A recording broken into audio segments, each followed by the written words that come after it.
इसी तथ्य को ना जानने की वजह से दूसरे देश हमारे देश की सरकारें बदल देते हैं। हजारों वर्षों से हिंदू अपनी आमदनी का एक निश्चित हिस्सा मंदिरों में दान करता था। इन जड़ों को सींचना बहुत ज़रूरी है। भारत में हिंदुओं के लगभग 9.5 लाख मंदिर थे, जिनमें से 4.5 लाख नेहरू जी की कृपा से विभिन्न राज्य सरकारों के अधीन हैं।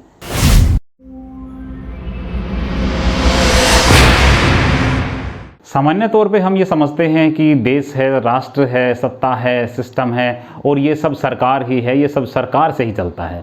लेकिन हमें इस तथ्य को जानना होगा और समझना होगा कि देश और राष्ट्र दो अलग अलग चीज़ें हैं। इस तथ्य को ना समझने की वजह से हम अशिक्षा, भूख, गरीबी, बेरोजगारी और पिछड़ेपन का शिकार रहे और अभी भी इसी कारण, इसी तथ्य को ना जानने की वजह से इसी प्रकार की बहुत सी समस्याओं से देश ग्रस्त है। इसी तथ्य को ना जानने की वजह से देश के टुकड़े हुए लाखों लोग मारे गए। इसी तथ्य को ना जानने की वजह से अशिक्षा, भूख, गरीबी, बेरोजगारी और भ्रष्टाचार का देश शिकार रहा और आज भी इस प्रकार की बहुत सारी बीमारियों से हम जूझ रहे हैं। इसी तथ्य को ना जानने की वजह से, इसी तथ्य को ना जानने की वजह से आज भारत देश आंतरिक युद्ध जैसी स्थिति से जूझ रहा है। इसी तथ्य को ना जानने की वजह से दूसरे देश हमारे देश की सरकारें बदल देते हैं, इस देश के प्रोजेक्ट बदल देते हैं, इस देश के उद्योग धंधों को बढ़ावा देने वाली स्कीमों को खत्म करवा देते हैं, इसी तथ्य को ना जानने की वजह से। इसलिए राष्ट्र महत्वपूर्ण है। राष्ट्र वो पेड़ है जिसकी जड़ें धर्म और संस्कृति हैं। राष्ट्र को अगर बचाना है तो धर्म और संस्कृति को सींचना पड़ेगा, यानी जड़ों को सींचना पड़ेगा, तब राष्ट्र बच पाएगा। इसी तथ्य को न समझ पाने की वजह से हिंदुओं की धार्मिक आस्था के केंद्र लाखों मंदिर सरकार के अधीन हो गए और हिंदुओं की धर्म और संस्कृति के केंद्र नष्ट हो गए। आइए आज इस विषय पर बात कर लेते हैं। इन जड़ों को सींचना बहुत ज़रूरी है। अखिल भारतीय संत समिति ने 2017 में प्रधानमंत्री को पत्र लिखकर मंदिरों की ऐसी दशा की तरफ उनका ध्यान खींचने की कोशिश की। सदगुरु जग्गी वासुदेव जैसे लोग भी इस मामले की तरफ ध्यान आकर्षित करने की कोशिश कर रहे हैं। दूसरे शब्दों में कहें तो भारत में एक आंदोलन शुरू हो चुका है, हिंदुओं के मंदिरों को बचाने का आंदोलन। मस्जिद, चर्च, गुरुद्वारे, किसी के भी मैनेजमेंट पर सरकार का अधिकार नहीं है, लेकिन मंदिरों के मैनेजमेंट पर सरकार का अधिकार है। हजारों वर्षों से हिंदू अपनी आमदनी का एक निश्चित हिस्सा मंदिरों में दान करता था और वह इसलिए करता था ताकि उसके देश की संस्कृति, शिक्षा, संपर्क और समाज का उत्थान हो। लेकिन सरकारी ट्रस्टों के अधीन मंदिर अपनी दुर्दशा पर रो रहे हैं, उनका बुरा हाल है। इस दुर्गति का कारण यह है कि सरकार के नुमाइंदे जो इन ट्रस्टों में मैनेजमेंट के लिए बैठे हैं, उनका हिंदू संस्कृति या धर्म से कोई लेना देना नहीं है। उनका सिर्फ इस बात से सरोकार है कि कैसे उनकी तरफ से उनके मातहत उनकी सरकार खुश हो, और इस बात के लिए वो साम दाम दंड भेद जो भी तरीका अपनाना पड़े वो अपनाते हैं। और इसके चलते देश की धर्म और संस्कृति का नुकसान हो रहा है और उसकी वजह से राष्ट्र का नुकसान हो रहा है, और राष्ट्र का नुकसान होने की वजह से देश की जड़ें खोखली हो रही हैं।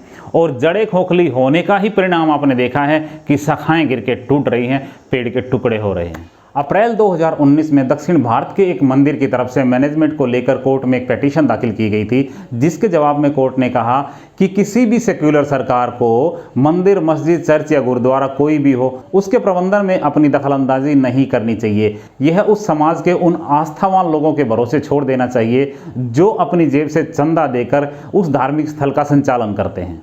हिंदू समाज बहुत से संप्रदायों के अंदर सम्मिलित रूप से काम करता है। उनकी पूजा करने की पद्धतियां अलग अलग हो सकती हैं, लेकिन सबके मूल में वेद है। और इस प्रकार संतों के अलावा बहुत समितियां और बहुत सारे संगठन हैं, उनसे बात करके उनका मैनेजमेंट सभी के सम्मिलित विचार विमर्श से उनके भरोसे छोड़ दिया जाना चाहिए। भारत में हिंदुओं के लगभग 9.5 लाख मंदिर थे, जिनमें से 4.5 लाख नेहरू जी की कृपा से विभिन्न राज्य सरकारों के अधीन हैं, और बाकी 5 लाख में से भी ज़्यादातर पर्सनल जो लोगों के व्यक्तिगत ट्रस्ट हैं उनके तहत चलते हैं। सरकार और ट्रस्टों के लिए मंदिर उनकी आमदनी के साधन से ज़्यादा कुछ नहीं है। एक अकेले तिरुपति बालाजी मंदिर की साल की आमदनी 3500 करोड़ रुपए है। बाकी मंदिरों का आप अंदाज़ा लगा सकते हो कि कितनी होगी, लेकिन ये सवाल अगर गूगल से पूछें तो वो मात्र 360 करोड़ रुपए बताता है, जो विश्वास के लायक बिल्कुल भी नहीं है। देश लगभग 1000 वर्षों तक गुलाम रहा। उस दौरान मुगलों ने और दूसरे आक्रांताओं ने, जिन्होंने भी देश पे शासन किया, उन्होंने मंदिरों को लूटा और तोड़ा। उसके बाद जब अंग्रेज आए तो उन्होंने डायरेक्ट तोड़ने के बजाय उन्होंने चालाकी से काम लिया और कानूनों के मकड़जाल में फंसा के उन्होंने लूटने का काम शुरू किया। पहली बार 1843 में मद्रास हिंदू टेम्पल एक्ट बना के उन्होंने लूटने का काम लीगली तौर पे शुरू किया, और मंदिरों की संपत्ति को लंदन भेजना शुरू कर दिया। वो तो 1857 की क्रांति हुई जिसकी वजह से रुकावट आ गई और ये लूट ज़्यादा लंबे समय तक नहीं चल पाई। धार्मिक गतिविधियों को कैसे नियंत्रण में किया जाए, इसके लिए अंग्रेजों ने सोसाइटी एक्ट 1860, फिर पुलिस एक्ट 1860 और इंडियन ट्रस्ट एक्ट 1882 बनाया। मतलब कि हर तरीके से हिंदुओं की धार्मिक पहचान मिटाने की, तोड़ने की, खत्म करने की कोशिश की गई और इन कानूनों के तहत लाखों हेक्टेयर भूमि चर्चों को दे दी। चलो जी, अंग्रेजों का दौर बीत गया, 1947 आया, देश आज़ाद हो गया, लेकिन हिंदुओं की धार्मिक आस्था के केंद्रों पर जो हमले हो रहे थे वो नहीं रुके। नेहरू जी की व्यक्तिगत रुचि के कारण 1951 में गैरकानूनी तरीके से एक कानून बनाया गया, क्योंकि पहले चुनाव तो 1952 में होकर लोकसभा बनी थी, लेकिन जल्दीबाजी में 1951 में एक कानून बनाया गया, the Hindu religious and charitable endowment act 1951। और इस कानून के तहत नए आज़ाद भारत में हिंदुओं की आस्थाओं के केंद्र मंदिर और मठों को लूटने का काम नए तरीके से शुरू किया गया।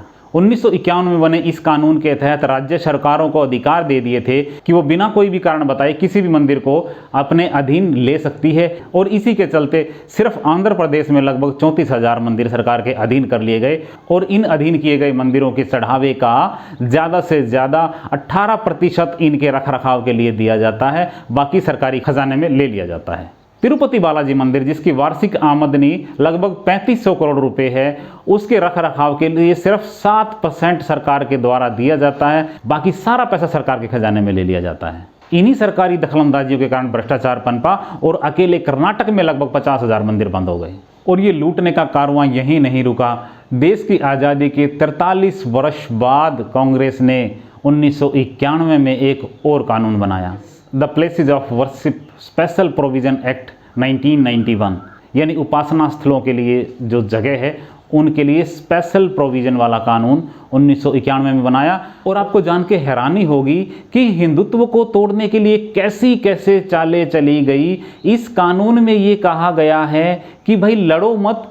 15 अगस्त 1947 को जब देश आज़ाद हुआ, जो जहाँ जैसी जिसकी स्थिति थी, जहाँ मंदिर था, जहाँ मस्जिद था, वैसे ही उनका मालिकाना हक वहीं के वहीं मान लिया जाए। अब उसमें कोई बदलाव नहीं होगा। अब लड़ाई बंद करो और एक शांति प्रिय समाज की शुरुआत करो। वाह भाई वाह, बहुत बढ़िया न्याय है। ये मंदिरों की लूट का खेल सैकड़ों वर्षों से चल रहा है। संस्कृति बर्बाद हुई, पीढ़ियां बर्बाद हुई, देश बर्बाद हुआ, देश के टुकड़े हुए। और इसके बावजूद एक दुखद बात यह है कि किसी हिंदू विद्वान ने नहीं, बल्कि एक विदेशी लेखक स्टीफन नैप ने एक किताब लिखी जिसका नाम है crime against India and the need to protect ancient Vedic tradition. अंग्रेजी में छपी इस किताब में स्टीफन नैप लिखते हैं कि जिन भक्त राजाओं ने इन मंदिरों को बनवाया, उन्होंने अपना या अपने परिवार का कोई अधिकार नहीं जताया। शताब्दियों पहले बने इस मंदिरों में नाम भी नहीं लिखा है। कहीं इससे ये भी नहीं पता चलता कि ये मंदिर करोड़ों रुपए खर्च करके किसने बनवाया है। मंदिरों के धन का उपयोग सिर्फ उनके रखरखाव, पारिश्रमिक और उनकी आधारभूत जरूरतें पूरी करने के लिए होना चाहिए। उसके बाद सांस्कृतिक बढ़ावे के लिए होना चाहिए। उसके बाद जो धन बचता है वो उन मंदिरों के रखरखाव, उनको रिबिल्ड करने के लिए खर्च होना चाहिए, जो शताब्दियों से आक्रांताओं के द्वारा तोड़े गए और या फिर बिना रखरखाव की वजह से वो खराब हो चुके हैं। इस मामले में सुप्रीम कोर्ट में दाखिल की गई एक याचिका का फैसला देते हुए सुप्रीम कोर्ट ने यह कहा है कि उत्तर से लेकर दक्षिण तक किसी भी मंदिर पर सरकार का कब्जा नहीं होना चाहिए। सरकार को हिंदुओं के मंदिरों का मैनेजमेंट उनके ऊपर छोड़ देना चाहिए। लेकिन इस फैसले को लागू करने में सबसे बड़ी अड़चन 1951 में नेहरू जी की कृपा से मिला वो कानून है, जिसके चलते इसको लागू नहीं किया जा सकता। सुप्रीम कोर्ट अपना काम कर चुका है, लेकिन अब सरकार को अपना काम करना चाहिए। 1951 में बने इस कानून को खत्म करके न्याय करना चाहिए, ताकि सैकड़ों वर्षों से मिले घाव कुछ तो भर सकें। आपको क्या लगता है, ये कानून खत्म किया जाना चाहिए या नहीं? और क्या आप वर्तमान बीजेपी सरकार से उम्मीद करते हैं कि ये कानून वो खत्म कर देगी? कृपया अपना जवाब कमेंट बॉक्स में लिख के ज़रूर बताइएगा कि आप इस बारे में क्या सोचते हैं। अगर आपको ये जानकारी अच्छी लगी हो तो कुछ दोस्तों से शेयर ज़रूर कीजिएगा, क्योंकि ज्ञान बांटने से बढ़ता है और समाज जगाने से जगता है। जरूर जगेगा। वंदे मातरम।